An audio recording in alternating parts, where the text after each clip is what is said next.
សួស្តីអ្នកទាំងអស់គ្នាបាទខ្ញុំឈ្មោះវ៉ាន់នីខ្ញុំជាគ្រូបង្រៀនខាងផ្នែក ICT ប្រចាំការនៅវិទ្យាល័យអរញ្ញខាប់បាទថ្ងៃនេះខ្ញុំនឹងបង្ហាញអំពីរបៀបការបង្ហាញខ្ញុំនឹងបង្ហាញអំពីរបៀបក្នុងការផ្ញើអ៊ីមែលបាទអញ្ចឹងដំបូងខ្ញុំចូលទៅកាន់អ៊ីមែលរបស់ខ្ញុំបាទខ្ញុំវាយ Google រួចហើយខ្ញុំចូលមកកាន់អ៊ីមែលរបស់ខ្ញុំ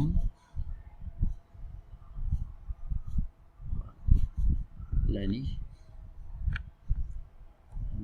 ឈ្មោះវាយអ៊ីមែលខ្ញុំ16 ICT teacher gmail@gmail.com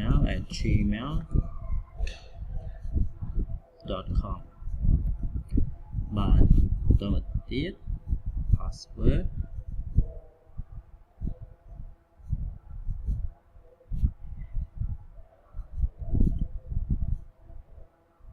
I'm sorry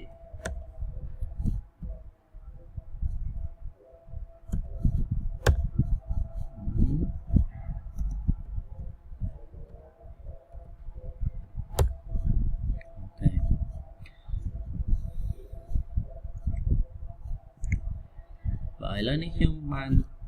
ចូលមកកាន់ account របស់ខ្ញុំហើយដើម្បីផ្ញើអ៊ីមែលខ្ញុំចូលទៅកាន់ Compose បាទអញ្ចឹងនៅពេលដែលយើងចូលមកដល់នៅពេលដែលយើងចុច Compose យើងនឹងទទួលបានផ្ទាំងនេះមួយផ្ទាំង new message អញ្ចឹងកន្លែង to នេះគឺកន្លែងដែលសម្រាប់ឲ្យយើងវាយអ៊ីមែលនរណាម្នាក់ដែលយើងចង់ផ្ញើអ៊ីមែលឬក៏សារយើងទៅកាន់ពួកគាត់បាទឧទាហរណ៍ថាខ្ញុំផ្ញើទៅឲ្យវ៉ាន់ថេនបាទនេះគឺវ៉ាន់ថេនហើយបើកន្លែងសូមកន្លែងមើលមកខាងស្ដាំដៃនេះមាន CCC ហើយនិង BBC CCC មានន័យថាបើយើងចុចយើងចង់ឲ្យសាររបស់យើងនេះឲ្យអ្នកទី2នេះឲ្យអ្នកទី2ទី3គេដឹងទៀតអញ្ចឹងយើងចុចពាក្យថា CC មកអញ្ចឹងចង់ឲ្យនរណាគេដឹងខ្លះទៀតនៅថាខ្ញុំចង់ឲ្យវ៉ាន់ថាឬក៏បុន្ធាទីបុន្ធាបាទគ្រូបុន្ធាអញ្ចឹងខ្ញុំចុចបុន្ធាមកទៀតមកអញ្ចឹងនេះគឺជាសារនេះនឹងឲ្យពួកគាត់ដឹងផងដែរបាទហើយ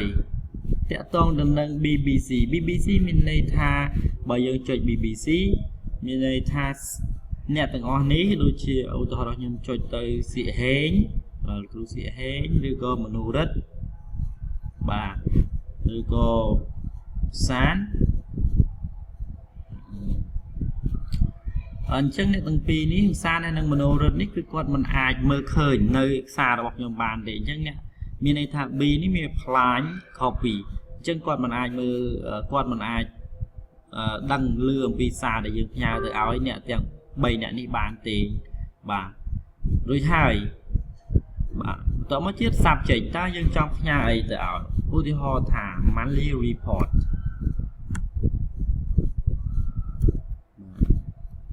បាទខ្ញុំចាប់ផ្ដើមសរសេរហើយ Dear Mr. 110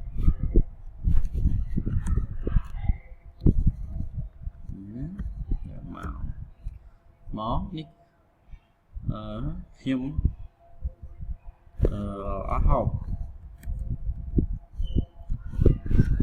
I have sent you the monthly report អូខេអញ្ចឹងហើយដើម្បីផ្ញើ message នេះទៅបើសិនជាយើងចង់ attach ឯកសារ monthly report យើងចុចពាក្យ attach file នេះបាទឬក៏យើងចង់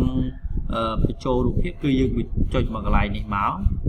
បាទអញ្ចឹងនៅខាងក្រោមនេះបើសិនជាយើងចង់យកឯកសារយើងពី file ពី drive របស់យើងចុចកន្លែងនេះមកបាទរួចហើយគឺយើងចុចបញ្ជូនទៅបាទអញ្ចឹង ការបង្ហាញអំពីការផ្ញើសារឬក៏ email សូមចប់តែប៉ុណ្ណេះបាទសូមអរគុណបាទសូមជម្រាបលា